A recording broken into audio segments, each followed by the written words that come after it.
ကြားတကောင်လိုနေထိုင်ပါဘသူ့ကိုမှဒုက္ခမပေးပါနဲ့ကြားတကောင်ဟာအချိန်တိုင်းဟိန်ဟောက်နေဖို့မလိုပါဘူးဒါပေမဲ့သူ့ရဲ့တိတ်ဆိတ်ခြင်းထဲမှာအာဏာရှိတယ်တည်ငြိမ်ခြင်းထဲမှာပဲသိက္ခာရှိတယ်ပြီးတော့ကိုယ်ဟာကြီးမြတ်တယ်ဆိုတာကိုသက်သေပြဖို့ဘယ်တော့မှလှိုင်နှိပ်စက်ပြနေစရာမလိုပဲသူရက်တည်ခြင်းနဲ့သူရှိပါတယ်လူတွေလည်းဒီလိုပါပဲဘလောက်ပဲခွန်အားကြီးပါစေတော်ပါစေရဲရင်ပါစေ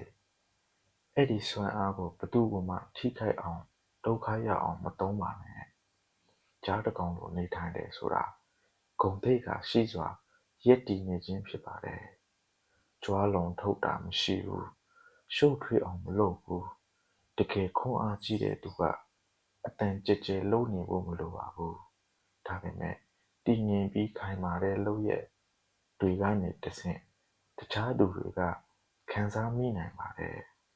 ကြားတစ်ကောင်လိုနေထိုင်ပါကိုသိပါတာဝန်ကိုသိပါဘယ်အချိန်မှငြိမ်သက်သင့်တယ်ဆိုတာကိုသိပါဒါဟာသိက္ခာရှိတဲ့လူတစ်ယောက်ရဲ့စစ်မှန်တဲ့စွမ်းအားပါပဲဟုတ်ပါတယ်ဗျာကြားတစ်ကောင်လိုနေထိုင်ပါပဲဗျာနော်ရှေးလိုနေပေါ့ဗျာနော်